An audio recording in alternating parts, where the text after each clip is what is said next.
just want to make sure. Hey, everybody, how are you? Hello, everyone.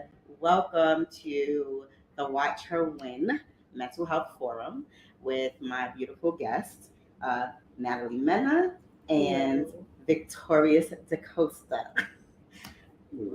Hi. Woo! So, and we have a nice audience. We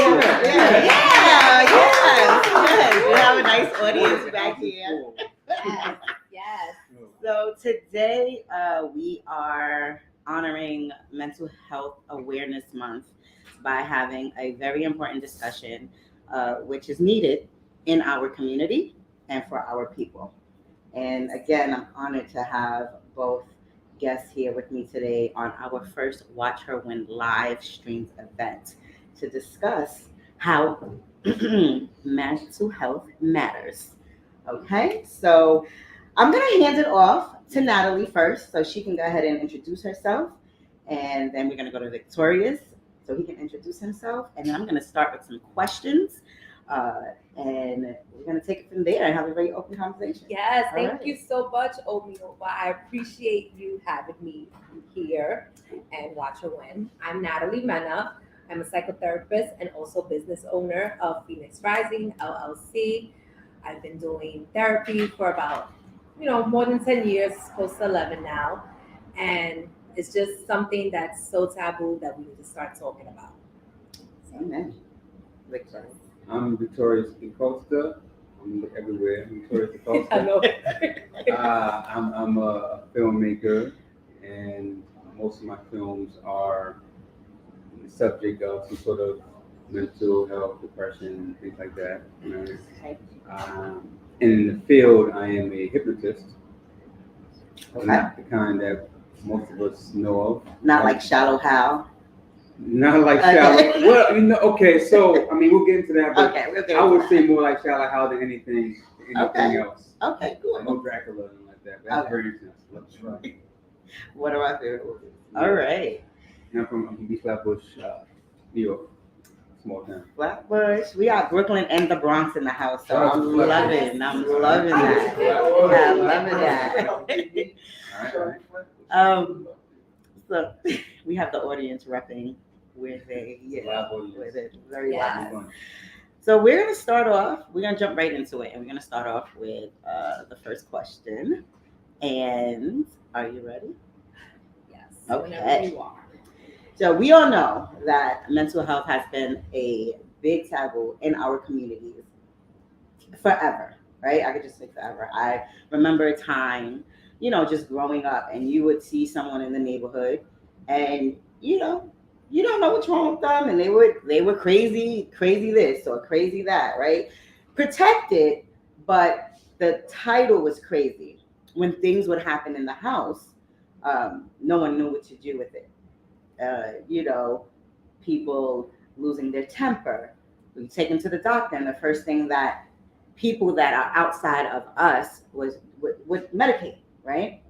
Now, fast forward, 2020, 2019, 2020 happens. The world shuts down.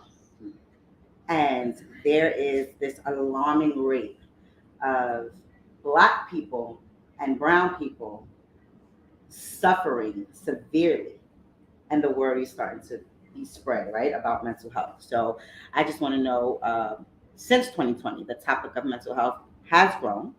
How have you handled the issues around COVID when dealing with mental health? Because we're still dealing with it, right? We're dealing with after effects. And then the second part is, what tools have you found most helpful in dealing with this? So anyone can take the floor and start. You want to start? I didn't want to, but I can. I got it first. All right, yeah, first. Well, I would say like during the pandemic and just with everyone isolating, it got everyone to be present to issues that they might have been masking or being distracted with. And people sitting there and realizing like, hey, this is what's going on with me. I don't know what to do. We think about culture-wise, right? You said Black and brown folks, that's our people. There's a big stigma around mental health and seeking help, right? No one wants to talk about their problems are secrets. We all know about family secrets, right? Yeah. Don't talk about it outside, Right. or we don't even talk about it in house. Right. And seeking help and the availability would help. And so, I would say one thing the pandemic did allow was telehealth to happen, where everybody can have access to mental health at this point. You don't have to go to a clinic. You can find a therapist that you like that might be in Brooklyn and you're in, let's say, the Bronx. You can work with that therapist based on their style or just their interests, Right. Whatever it is that they are able to help you with. I feel like with me, to your second question, self-care is so important. And I think a lot of people have forgotten to take care of themselves and prioritize, given the fast environment, especially in New York City, that we're always up and out. We're working 9 to 5. In the weekends, either you're going out, you're busy. Yet when it was time to stay home, you're like, what am I gonna do? Right. That also highlighted, let's say you were getting abused at home Mhm. and being with your abuser or not dealing with the stuff that you've been avoiding for years. Right. So these are things that I definitely saw in these last almost 2.5 years now when it came to the pandemic. I want to interject really quickly on the self-care part. I think as a community, when it comes to women especially, we're just taught to take care of everybody else. Like my mom took care of everybody else. I did not see her starting to take care of herself literally until recently, when she's like, okay, I'm gonna do this. So that in turn, I was raised that, and I'm the oldest child. Oh, I gotta take care, and that sticks with me now. Where I'm working with family. Not to be so like hands-on and like, no, I have to do it because then it breaks me down. So that's a very good one.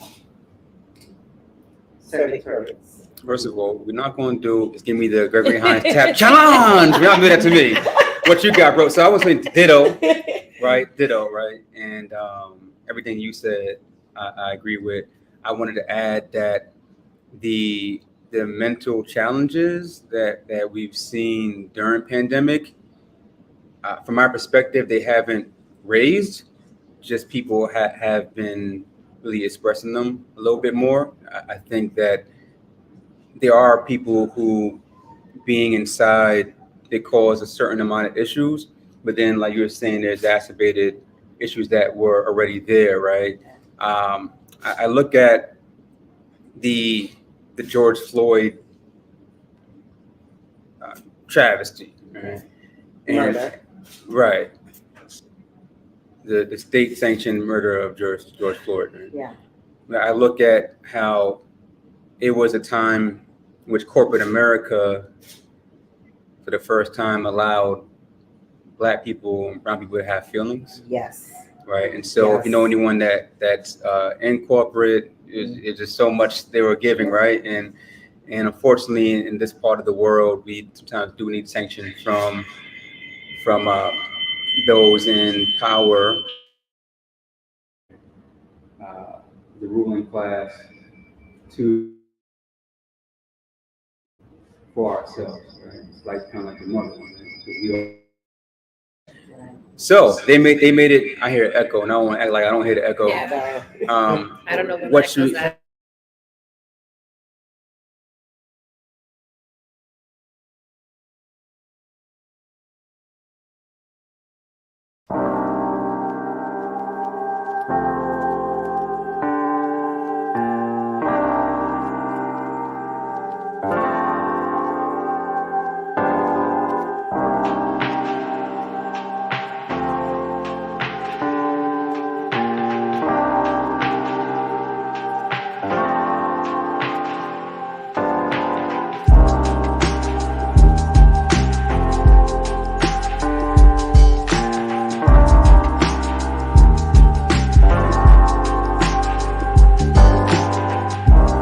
I don't know what happened. It turned off because out of time limit.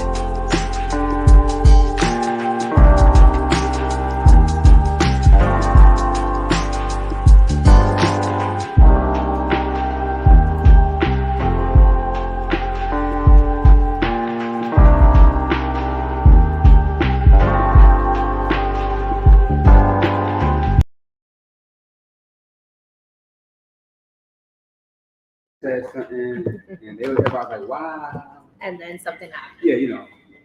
So We're back for that. So. because I definitely what we don't want, and now we can attest, having 11 years in the field, we don't want anyone to think that because why's it calling me? Can you answer that for me now? I guess. We're Yeah, at some point we have to talk to people.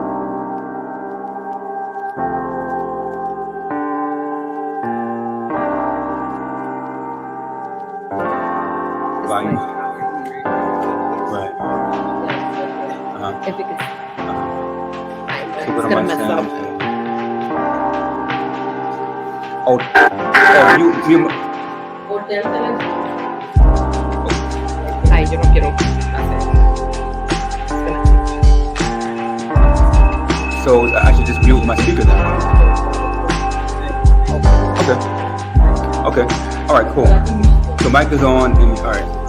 So Eric, we're saying mute the speakers. Oh, we have to do that? My speaker's muted. And turn that down. I did. That was turned I can hear it. Restart. This is live. Okay, so it's like, Kanye be telling everybody off at the Grammys. So All right. Give us a minute. I guess we can move on. I'm just going to move on from the point. The last thing I was going to say. Yeah, it's going to be that. Just to Go ahead. Just so we keep. Let's keep it Just moving. finish that. Yeah. 11 years in the game. Mm-hmm. Don't want anyone to think that. All right, well that's over now. Now I'm okay, right? Because there were problems that like the abuse or even I don't really like whoever is in this home or people who develop agoraphobia during this whole time.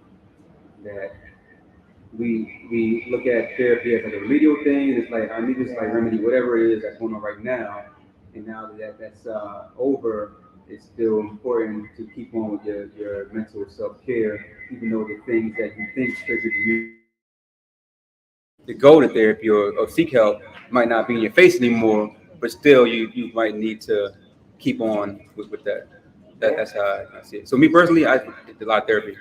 Yeah. A lot of hypnotherapy, a lot of hypnosis. Okay. Yeah. I need to take that out. Try to. Maybe not victorious, but But there's many ways of therapy, I think people think when it's, you speak about therapy or self-care or anything to get help, they're thinking, oh, you got to talk with someone. Actually, you can do hypnotherapy, you can do creative arts therapy. There's a lot, and you have to just find who, you want to work with and who's your style. And I think that's like one of the most important things. People think, oh, they have, I don't know, this is old. Kind of like, speaking to the white man and you on the chair, like that old style. Yeah. And it's so different now, especially that there's a lot of providers of color. Right. A lot of people that look like us. So take advantage. Like that's what we need, the cultural competency that's there with the role of a woman at home and putting themselves first before.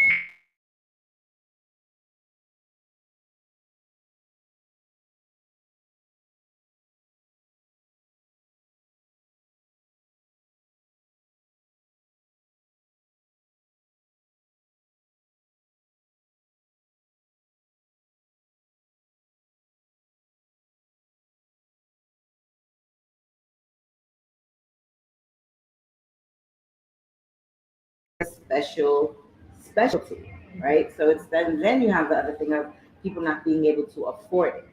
So these are all great points, and we definitely want to make sure that we compile information for the audience to make sure that we can send out anything you need for resources. So I'm going to move on to a direct question for Victorious. We're live in Brooklyn. So yeah, we are in Brooklyn, and we are next door to an escape room, and there are children. We love the children. Yes, we love each other. And one thing, not to put the cart before the horse, but when we do hypnosis, we don't pretend that things are not happening around us, right? So sometimes we just utilize what we are all aware of, right? Right. And sometimes children laughing is the one thing we do need to hear, even if it kind of messes up, right? Better than children crying. Yeah. I listen. I'm okay with the live, and I think that's one thing that us being shut down has brought, where we can be like, we can really be authentic, right? I am so casual and comfortable today, and having this conversation, so that is totally fine with me. I am going to go to the next question, and this is going to be directed towards Victorious. So, what have you learned about mental health as a hypnotist? So in hypnosis, so let me say I've been going to therapy since I was 8 years old. Okay. Not like straight through, but my first time was 8, and then 9 and 14, whatever. So I was, and my mother was a social worker. She worked at we call it the G building, which is psychiatric, building in downstate, whatever, right? So I was always kind of aware of the stuff. I didn't like it. I didn't want to go to therapy. I didn't know why. Well, I knew why I had to go, but I didn't know why she sent me. If that makes sense. I was a child. That makes sense. Yeah, it took me 40 years to figure out, like, doing the best that you could, right? Yeah. So in hypnosis, what I learned is one, that what I thought hypnosis was, it was not. It was important for me to realize that when you do psychotherapy, other forms of therapy that are more traditional, you might be seeking this aha moment, or it's a clarity moment. It's like, where am I at, right? And then what I have to do, what's next? What's my, I call it homework. I don't know if you be calling it homework. What do you call it? I just give them food for thought. Food for thought. Okay. Right. So it's the same thing. So for me, the hypnosis is like supplemental, right? It's not a replacement, where sometimes I need a little bit of extra, right? Let's say I have a French fry problem. I'm saying I just can't stop eating the French fries. Right. I know that now. I went, talked to Natalie. I know that. She gave me, Miss Mena, Yes, Miss Mena, right? But it's still tough, right? So hypnosis gives you sometimes that extra push by going to the subconscious and figuring out, like, so what is the impetus of your relationship with French fries, right? And what I learned is that despite what the French fries do to me, right? Maybe all weird, right? We learn in hypnosis, or Ericksonian hypnosis, which is like second generation hypnosis, was founded by Milton Erickson, who is big in the psychology world, right? Is that every part of you, despite what unwanted behavior you have, has a positive intention, right, for you. So whether it be rage, whatever it is, there's a part of you that is doing it to serve you, and it's not a bad thing. It's not something that we have to try to get out of us. We call these things our demons or our monsters, right? There's an exercise that I learned in another type of therapy, a plant therapy session, is that the monsters, we call them, were usually created after or during trauma, right? And trauma when we were real young, right? So these are our childhood monsters. And you go and you ask 10 people, 25 people, I'm lying, y'all. What your monster look like, it usually ain't gonna be like, shark teeth. It'd be like a little teddy bear with like a missing button in the eye and everything, right? Because these were created, by our child self, right? Who is so uncertain about what's going on in the present with you, that sometimes you just need to push that childlike thing to react to what's going on. And so we don't treat it like, well, get out of me. Like, well, I'm only 7. What the fuck you mean? It's kind of like, what are you trying to do for me? What's going on with the French fries, bro? Like, what happened? Right. Well, I just want you to, be happy about blah blah. And so it's about just like loving yourself, understanding yourself, and not thinking there are parts of you that are bad, right? You don't want to shame or guilt anyone. So that's just a big part of what I do, hypnosis, help people to get in tune with that. I mean, that's on a deeper level to think about the subconscious and which we all put away because it's just things that have happened in our lives. That right there, to bring that out, that is the fear. And I think that's the fear, in my opinion, the fear that stops us from seeking the help that we need. But it's just like, well, Yeah, people be afraid. yeah, People be afraid of what might come out. yeah. Right. And it's funny, just I being know. a That's why client. last Sunday I'm like, oh my God, what's Yeah. happening? It's being a client of psychotherapy. Sometimes conscious mind, you can be like, I ain't gonna tell her this. And sometimes you have to like, I know they're not telling me this.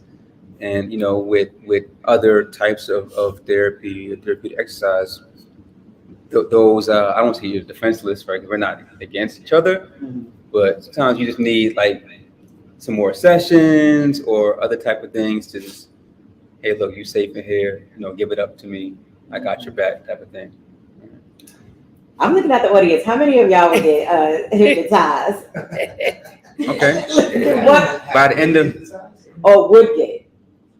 You would do it? all right. Might have been, but I don't remember. Oh, well, that makes sense. All right, so we're gonna go on to Natalie. Yes. And as a social worker specializing in anxiety, depression, and generational trauma, which is like, whoa, deep. Where do you find your time? First of all, I want you to talk about what you specialize in. That's number one. I want you to elaborate on that. Okay. And then I want to know, because it's so heavy. Like, where do you find the time for yourself, for your own space of healing? Okay, so my interest in psychotherapy is generational trauma. And for me, if you guys don't understand that, that's the trauma that's passed on from generation to generation. So let's look at our grandparents, thinking about stuff that is reminiscent inside of you that reminds you of what your grandparents might have done. And then looking at your mom and how that's passed on to you, and then how you may pass that on to your children. So my interest is, how do we stop that? How do we bring awareness to these maladaptive behaviors, these automatic thoughts, the subconscious, right? Because you were talking about subconscious, and I'm like, yes, that's what I do. I'm actually in school getting my certificate in psychoanalysis, and the focus is really going beyond. And for me, understanding, where did you feel traumatized, or where did these behaviors start? And a lot of the times is in childhood. You don't get there in the first session, like you said. Sometimes you might if you have a good client, but other times it's, you have to have a few sessions. But a lot of the times when someone is feeling some type of way, let's say if they're angry or they keep picking the wrong type of men, it's a schema that's happening, and it has happened from young.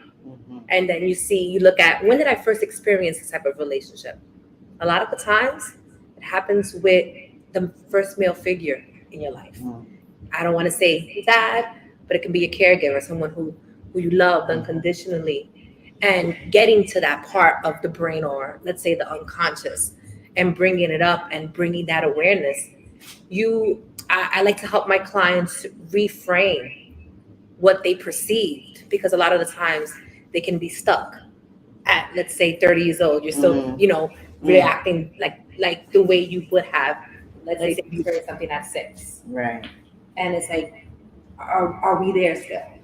How be in that moment, because our brains don't develop in the way that it should. When you're 6 years old, you don't know how to deal with issues, with trauma. And then it, biologically messes with the fight flight mode, and our responses, and then we don't cope the same. And people with schizophrenia, I remember taking a course when I worked at the psychiatric hospital. People with schizophrenia, their I think it's their frontal lobe, if I'm not mistaken, it's not developed in the same way, let's say, someone who's functional is. And that's where they get their psychotic breaks and whatnot. And it's important to really understand that a lot of the stuff is really with childhood and what is carried on from generation and previous generations. So getting back to, that's my interest. But how I balance this, you have to have boundaries. I think it's so important as individuals that we have boundaries, and it's okay to say no and to take care of ourselves. Going back to what you said previous about taking care of, Right. it's so common. And I want to say probably across the board, not just our black and brown folks, but just everywhere, where women are always the caregivers. The man is the provider, with the caregivers, and we got to take care of everybody else. But then it's like, who's taking care of us? Right. And so I seen that growing up, with my caregivers always putting themselves first, and taking that time for them, and what it could have what it has done to, let's say, their mental well-being. Right. And me being a mom, I'm very mindful of how can I be present for my son if I'm not present for myself. Right. When I used to work in child welfare, I used to tell my moms that. I used to say, hey, how can mommy take care of the kids if mommy's not taking care of themselves? Because everything was, I got to get the kids ready for school. I got to do this. I got to do that. But where's the time for you? You got to, you got to go to therapy, or you got to go to the doctor and check yourself. And so I think it's so important to create healthy boundaries. My boundaries might not look like yours, but what's peaceful for you. So that's fine. I mean, I think now we can we can have this open discussion, right? There's so many things that are coming to my mind, and as a daughter, as an older sister, as a mom, and I because I was a single mom and I had to pay bills, period, right?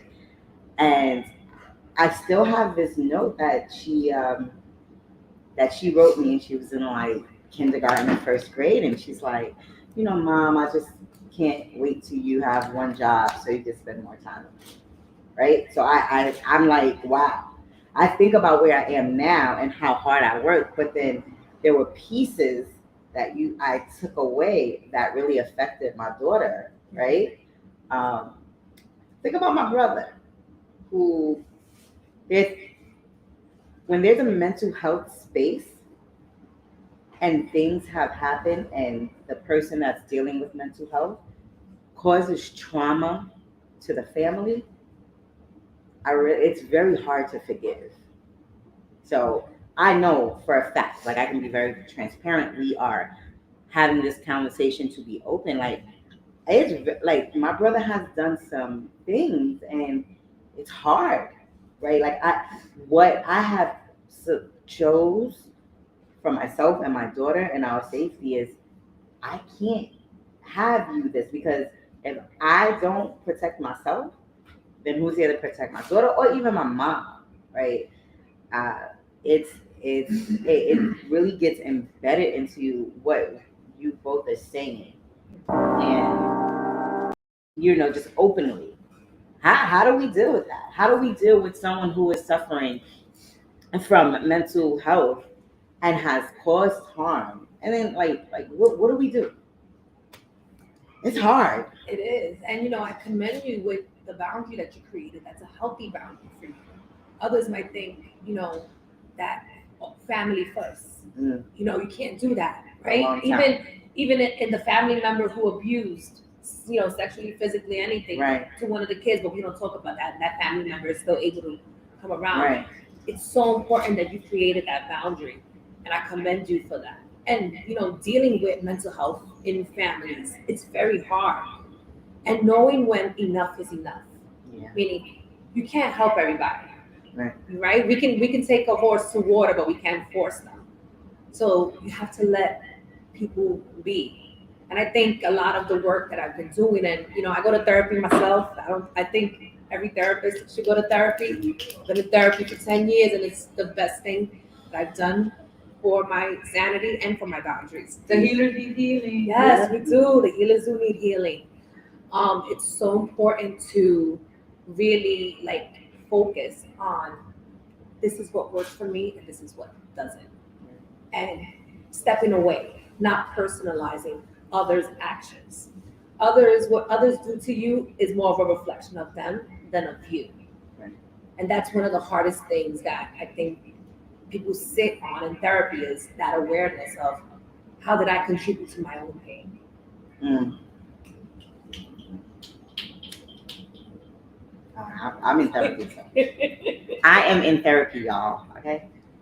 I got too much going on in my life. I go to therapy. So, Victorious, you guys, like, just openly, like, just talking about any experiences, trying to deal with, like, your films. I've been friends with Victorious for a long time, and 15 years. okay, well, thank you. Thank you, because men usually don't remember, right? So yeah, 15 years. And I have come to support all your films, and they have all been very powerful. So I take a dive into that for us to tell us about, your stance on creating these films around the mental health and the hurt and pain that we deal with in our communities. So in a nutshell, I seek to express myself, right? And even though it's not like a paintbrush, I do view my films as paintings and visual art.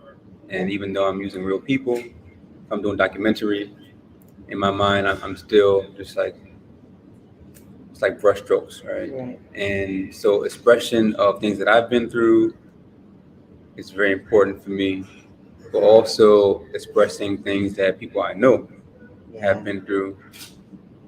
I look at myself as, I was going to say champion. A champion in some ways. I'm a champion, right? Yeah. That, right? Yeah. I'm a champion. Right. You're a champion. All right. Yeah. Period. Champion of, people who are not here, first and foremost. Always about somebody who's not here. Yeah. Right? And then people who are here but might not be here, right? Yeah. Not all there.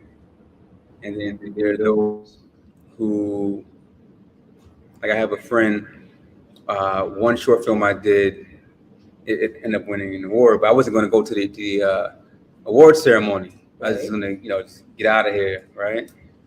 Which one was that? That was come on, I do my film. Probably like Dirty Hearts. It was Dirty Hearts. I was gonna say Dirty Hearts. You were there? Okay. I was there. I was gonna say Dirty Hearts. Yeah. Right. So Dirty Hearts, which was dedicated to a friend of mine who was murdered, and I think ended up being dedicated to like everybody, right? Right. And quick detour. Well, I'll finish that and I'll. All right. Okay. Cool. So I wasn't gonna go to award ceremony. I was like, yo, I'm just gonna go back to Flatbush. We cool. So my homeboy, man, Esco was like, so you better go. Right? And he said, I ain't ever gonna be on no red carpet. You better go. Right? And I went and I won, but it let me informed me of a responsibility, which I accepted, because boundaries, but I don't have to accept that. I'm gonna be like, well, you ain't gonna go. Then we ain't gonna go. But I accepted that responsibility, which I didn't have to. But I said, I'm gonna go. Right. So it's always about people who are not here is what I do. What I do for. So the little segue I was doing, I used to have in my old place a mirror on a dresser, a big old mirror, and the mirror had a bunch of names of everyone who died. Right, or everyone died in my not like great grandpa, but just all my mans, and a couple women, right? And so every day as I do whatever I'm doing in the mirror, in the bedroom, I'm seeing all these names, right? And I almost was romanticizing the trauma, right? That I'll put myself through again and again and again and again and again, right? And I only realized that after the film, right? When I recreated that mirror for the main character in the film, because I saw it as being semi-autobiographical. I wrote each individual name out, and I'm like, all right, so what you're doing is hypnotizing yourself. I didn't know that back then, but I'm like, you're just really repeating these traumas, right, for yourself, and it wouldn't be, if not for the film, I probably wouldn't have cured myself of that as soon as I did. Right? Wow. Because I'm like, how many of us do that, right? Like, how many of us think about something and constantly repeat, and we keep like we did ourselves. Replay. Right. Constant replay. Right. And it's like you can't get out of this trauma. Now you can't get out of your head about something. And like, listen, even me, like present day, right? There will be something that has happened, and it's like, why do I keep repeating this when I know the resources I have to move forward? My daughter told me, my daughter, right? I love her because she's like, you think that as parents, like it's always us, but listen to your kids because they teach you things. And my daughter tells me all the time, she's like, Mom, you need to let that go. Like, just let it go, Mom. It's okay. And I have a hard time sometimes just being okay with some stuff, just let it go. Well, that's fine. So can I ask a question? Sure. From the background, because We have an audience question, y'all. It'd be good to introduce yourself. My name is Robert, and hello. So I came here to support also on behalf of my organization, the 545 Foundation. I see a lot of what you said in things that I do, but it serves a completely different purpose. And I never contextualized it in the sense that you did, even though we do similar things. So I have items from loved ones about my house, right? And for me, it's not romanticizing or re-traumatizing on a day-to-day basis. For me, when I see these things around my house, it is a reminder of the love that we shared, the times that we had. So from the three of you, at one point, can someone transition from having something be a re-traumatization to just a representation of a life that's lived? Sure. Please. And the only reason my name is Jessica, and Hey, Jessica. and my goal in life is spiritual liberation. So that's like a spiritual. That's what I was like, So my practice is I am a multidimensional coach, and I have my practice is multidimensional in its approach because we have multidimensional complex issues that are not just 3D are often 5D, and that's a whole conversation. Do some research on that. And that's like a spiritual. So for me, I think that's like a transition, right? Like what you're talking about is spiritual in the sense of how do we take these objects and create more meaning around these objects and intention and meaning, right? And all throughout this discourse, I was thinking, especially when you were speaking, I was just like, we are elders in training, right? And so when you think of those who haven't been around and that are not here, it's in that because it's on us now. It's on me, us to be this elder in training, right? And we are elders in training. So to speak to what you said in terms of, how do we make that transition from this is a trauma object to this is, what was the other piece you said? Object that represents love. Right. That's all meaning and intention, right? Because we add meaning and intention to every single thing that we do. Much of all the parts and practices that we do on a daily basis, a lot of years ago, many of our ancestors ritualized these basic daily practices. And so we are still in that motion of daily practices that we do unconsciously, not realizing it, right? So I just, to answer your question, that's meaning and intention. So how do I now reframe, I'm a coach, so we do reframe all the time. Yeah. Reframe the meaning and the intention behind these objects. And that's the spiritual transmutation from, and that's how you create meaning and intention and spiritualize things that are mundane and daily, right? Because the little trinket is mundane, Right. and it looks daily, but it's a representation of our elders or our ancestors, right? And so, every day thinking about that creates meaning and intention because they live mundane lives, right? These mundane things. So it's about creating that connection, meaning, and intention. Thank think- you. I- Yes. Yeah, I think that for I want to. it's definitely a learned behavior. So that's what I'm picking up, right? Like you have to learn it. So I have a cousin who committed suicide, and there was a time I would just walk home, and I would just like the wind would blow, and I would stop and break down crying, break down. It was and I'm gonna be, he hung himself. And and something like that to happen within us, it's like you don't hear about shit like that. I said no cursing, but I couldn't help it. I used to literally I would be on the train outside for years until one day it was just like that was one of my favorite cousins, and we had so many good times together. I started to really focus on that. I started to, we used to go walk up Fordham Road, and I can't sing, but I used to always sing to him, "I will always love you." And he would run from me and I would chase him. So even though it's like an emotional thing, when I think about it, I laugh, right? I seen my dad, suffer from cancer and passed away.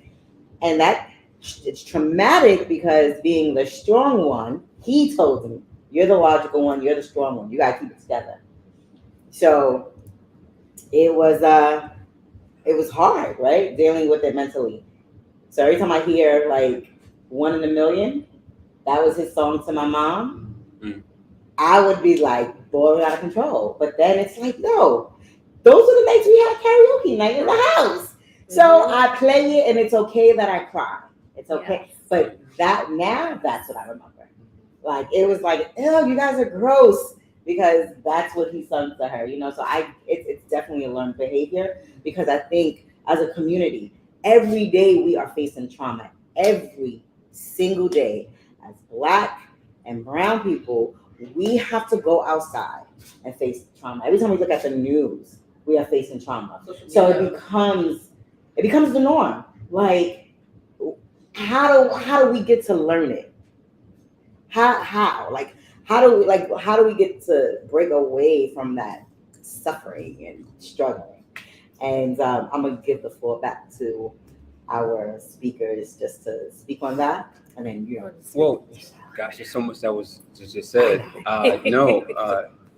So reframing, ditto, 100%. Yes. Yes. In order, so yeah, definitely what Rob was saying. So if you look around legacy actually is a shrine, right? So there are a lot of photos of family and friends who are not here, and have some objects like the trumpet, my father's trumpet. So there's a lot of things in here that just say it. What are you saying? No, I said that I noticed that. Oh yeah, this is a shrine. Yeah, welcome to the shrine. That. And energy's in here. Especially with the pictures, I was, The logo, it's a woman. Everything represents someone that's not here. The beads. Y'all remember the old school beads Yes. in the kitchen? We used to run through. Right. Remember that? Go to the living room. And I was like, oh. Right. And So you knew how mad your mother was according to how fast they moved. so there's a nuance, all right. So it's not for me the objects or the names and everything. It was my personal, speaking of a perspective of PTSD caused by violence. It wasn't necessarily remembrance of people; it was remembrances of murders, right? And this the place that I held in the community. It was kind of like you see on TV, you're strapped. The villain puts somebody's picture on the target board or whatever, and it's he wakes up to that every day. He does his push-ups it's someone like that for me. And so I just wanted to say that I'm 100% in agreement that little mementos and such have to be a part of life, right? Right. But people do need to take care to make sure they're not reinfecting themselves with the things. That's why I said earlier, like, ain't talking about grandpa, I'm talking about like, Carlos or whatever. And that's it. More like to my, my mother, Yes. worry about that. My mother and father died, Yes. And so there's the song, right, that we want to hold on to. Right. Or like my mother, sometimes I might wear her ID, whatever, Yeah. where she's like smiling and whatever, as opposed to like, like the little the bracelet, The medical bracelet, right? yeah. So kind of like choosing which part of these memories, Right. serve me and which don't serve me. And I used to, it was times like funerals it seemed like all the time, right? Every other week. I used to have mad of the programs, The program. Yeah. all that, Yeah. keep them in the car, just keep them, right? And I used to, I remember this one stretch that I had. I kept the funeral joint on my dashboard. The you park, you had the funeral joint. Yeah. So that would be the difference, right? It's good to keep the little thing in the Bible, whatever it is you do. But I had the funeral joint on the dashboard, driving around with that, on a regular day. Just kind of like just thinking about that, right? And that's what I meant, kind of like just like really going down deep into that. So what I learned for me, and again, it ain't about me, it's my personal experience, because we all got to do what's good for us. What I learned is even when in a moment I can't let things go, right? Because it's hard to just like let things go, right? Yeah. It's okay sometimes to hold on to things that make us feel the way, but just put them away, right? And you can still have them, and the things that make us cry aren't necessarily bad things to have around, right? Because crying ain't never been a bad thing, even though we've been punished for it, right? Yeah. Sometimes you might need to have that thing that makes you, maybe it's the bracelet, right? Pull it out. I feel like I need to release me, make some, you just put it in my face. Oh, mommy, why? Whatever, and just let it all go. And I say let it go. I don't mean just like get out your system. I just mean just like let those tears go, because I'm a firm believer of allowing people just a journey, right, in a space to purge certain things. And I'm not a fan of the just that happened 5 years ago. That happened 10 years ago. That happened yesterday. I'm not a fan. I'm not a fan of that. Right. People like to dismiss. Right. I'm not a big fan of that. We take as much time as we need, but it's nice to know that you can help yourself realize how much time that you need and when's enough, right? So we have a question from the live audience, y'all. Oh, exciting. So from Annie Paul, it says, she's asking, what advice or guidance can you give to someone who wants to practice self-care when community care is lacking? Example, toxic family who don't understand your need to distance over demanding work, society in general. Whoa. What you got? Oh, you're giving it to me. What You're you giving it to me. All right. So, like I've said before, I'm really big on self-care and creating boundaries. And so, I know, Annie, you're asking about, we want to practice self-care. You got to be okay with the criticism from others, right? You got to be okay with people who are going to talk and be like, what you're doing is wrong. As long as you feel that is right for you, nothing else matters. And I think that's the hardest thing, especially like we were speaking about earlier. I was going to bring it back to the early topic, family, the values, and, what others are going to think, especially family being one of the biggest critics for any of us, Black or brown folks. But you got to be okay with the decisions that you make. You got to be at peace, because you'll be able to go to sleep at night. Like, yes, this is, I did this for me in my best interest. You only know what's best for you. And so when you follow yourself and you follow your intuition and you listen to that voice inside, and it's very subtle. That voice ain't loud at all. That voice is very, very subtle. When you listen to it, I promise you, it won't steer you wrong. As long as you trust what it is that you want to do for yourself, and this is the best thing. I think that if I could just add a few parts to the piggyback off of what you're saying. When you find that family and community are lacking in some way in filling your needs, then look somewhere else. Try to find people, entities, or organizations that have shared experiences.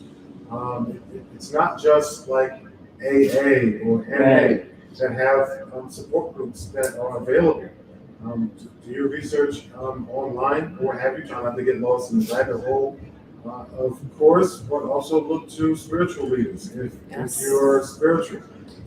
There are a multitude of options available to you once you look for them, especially if they're not overtly available in your community. Then try to go to places that are outside of the box or outside the things you have. It's like you said, there are many different types of therapy that might be good for you. So looking for some traditional, sit on the couch with your feet up talking to therapists might not be exactly what you need. So looking for other traditional or some other non-traditional options might work for you. Right. Yoga might work. It could be any number of things. So try to not get caught into, well, this is what I know, so I'm going to look for this, and if it's not available where I am, then I'm just going to deal with my situation as it is. Try to go outside of your norm and find what works for you. Yeah, and to piggyback on what you're saying, get to know yourself. Because when you know yourself, then you know what you're seeking and what you're looking for and what you might be lacking, let's say, in the circles that you're in. Once you know what elevates you, what motivates you, what inspires you, that's the hardest thing for us, especially New Yorkers. We're always on the go, on the move. We're always doing this, that. Sit down and be present. No social media, no TV. Write in a notebook like we used to do back in the days. Journaling. I love journaling, and for some people it's great. For some people it's not. If you like journaling, there's guided journals available on Amazon and stuff. But ask yourself these questions. What is it that makes me happy? Right. Think back to childlike. And when you were 7, what did you like to do? If you like coloring, maybe go back to that. Right? Even self-care can be going to the massage therapist. That's therapy in itself. That's releasing. And it's, like I said, know yourself first to know what is it that you need to take care of yourself. Thank you for that. It's a cherry on top because everybody ditto. Just a little bit. And the last part is talking about the boundaries. I think it's important to vocalize the boundaries that you want. So sometimes we can just dip off and be distant, and then sometimes we can that struck you. Okay, sometimes we can say, hey, you know what, y'all, this is how I'm feeling right now. I've been feeling this way. I feel if I don't take whatever amount of days for this week or hours per day, or if I don't come home at 7, I come home at 8 instead, please know that this is for my self-care, my mental wellness, and for the betterment of my communication and relationship with you. Right? And that might help them understand. If it's not, I hate to say the word warning, but just let them know that this is what it is, right? This is because sometimes we want that distance, but we don't tell people why we want the distance. But we let people know, like, so for Ani, if it's that important that you're telling us, the strangers, right, then I would imagine that you're at a place where you just don't know, right? And sometimes let people know, and hopefully this new society that we're in, they will maybe accept that. But at least you've done your due diligence, and then you go and do what sisters and brothers said, and then you go and take that self-care. But it is only fair if you are in a house with other people, let them know, all right, what's going on. So as I am presenting and curated this program with my 2 amazing people here, I am taking notes and I am listening and learning, because there are so many things that was said in the room that I'm like, oh, okay, that's me. So It's always a time to learn. So here's what I want to do now. I'd like to. You want to say? Last thing is I know winding up. Yeah. I forget the name. I'm sorry. Jessica. Jessica. So before we started, Jessica led us in a small round of breathing, right? And so even if I thought about when you were speaking, actually, like even if you can't leave the home, right, for whatever reason, your breathing exercise, whether it be when you're resting or right about to go into the door, or if you are driving, I like to do my little in the car before I go in. Yes. There are ways for you to create that distance, even though you're still there, and so you can definitely research some breathing exercises that will help you, you know. Or even gratitude, just being grateful, giving thanks. I think, that can help change your mood so much, and being in spaces that might be uncomfortable traditionally, just being grateful. So, yeah, spark thought. Yeah. So we supposed to ask too. We go how I 30. Eventually, maybe 6 years ago, relieved myself of some of those traumatic experiences and the personal burden that I felt with these people who died so suddenly. Is that there was a ceremony where I had gratitude. I showed gratitude for everybody. It was a little bit of plant medicine, but it worked. Not like we done like that. But so what happened is each individual appeared to me, right, in spirit form, and I just like thanked each of them for like one thing, and it felt like it's like a line of people just came. Well, thank you for this, thank you for that. Oh, all right, thank you for this, and that is felt like so much was released. And so that sparked that thought so that is real. Yes. That is real. I had some stuff with me, as I still do, of course, but I had some darker, deep stuff with me, and the gratitude for these people, it felt like it not closed it off, the relationship that we have, between the different realms, but it felt like it allowed me to put certain responsibilities that I accepted that they didn't even want me to have away. That's right. And so a lot of my shame and guilt went away, with it. Okay. Yes. Nice. I'm talking mad cold. Listen, I'm just like I'm in awe right now. Like this has been like one of the perfect conversations. But we almost done. We almost done. I think it's that fun. So I'd like to present you guys, gentlemen and lady, with something for partnering and collaborating with me. Cool. So I have here Watch Her Win t-shirts. Thank you. Thank you. Special edition. Thank you. You cannot get these. I do have Watch Her Win t-shirts though, and this is for Natalie. So thank you so much. Thank you, This has been everything that I thought it was. Jessica, thank you for that breathing exercise because my stomach was bubbling. Yeah. So thank you. And so I want both of you to tell people where they can find you. Yes. Go ahead. Okay, guys. So you can find me on LinkedIn, Natalie Mena, LCSWR. Also, I have an Instagram, Phoenix Rising NM, but Phoenix is spelled PHE, not PHO. So PHEONIX Rising NM. Thank you. Victorious. I'd like to use Instagram as well. I use Instagram. Victorious was here. Yes. Is one of the Instagrams that I enjoy using, and I'll just leave that there. Okay. And then we're at Legacy. So Legacy. Okay. Well, so the location Instagram is Legacy Dumbo. Yes. All right. I'm here every day. Okay. Now you know it. Yes. Right. So it's spelled Victorious too. Let's be spelling stuff, right? But Legacy, LEGACY, and then Dumbo, DUMBO, and Victorious, VICTORIOUS, WASHERE. I spelled the regular, not the WZ, right? Because Okay. Yeah. Thank you. Yes. And we have Watch Her Win. I can be found on Facebook, as you can see now, at Watch Her Win New York on Instagram. And LinkedIn is Obioma Richardson, MBA. You can find me.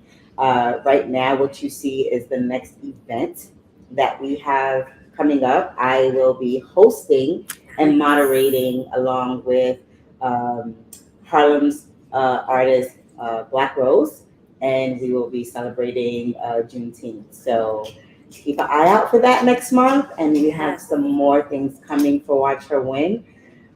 Okay, I'd like to give a special thanks to Silence Kills and Irant Network for live streaming this as part of Surviving Through the Arts virtual conference.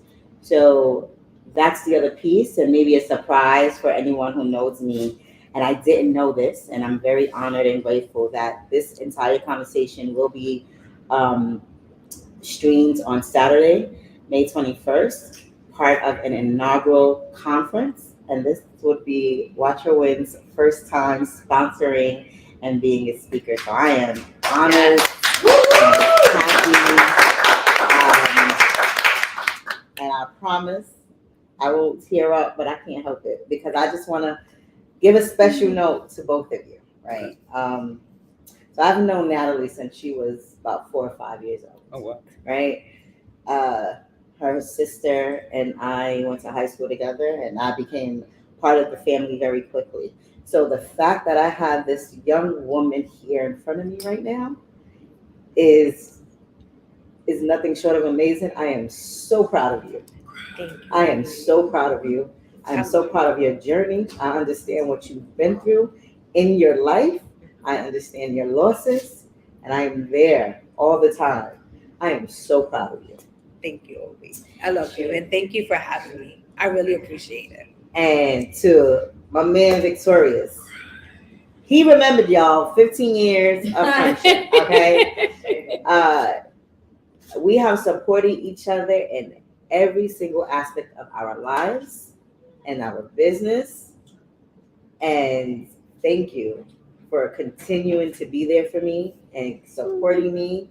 And stop it. It is, when it comes to men and women, right? Black men and women, it's not always easy to find friendships like this, where it is pure and pure love, and there's nothing that we want from each other. He's a brother highness. So thank you so much for your friendship. Thank you. Thank you too.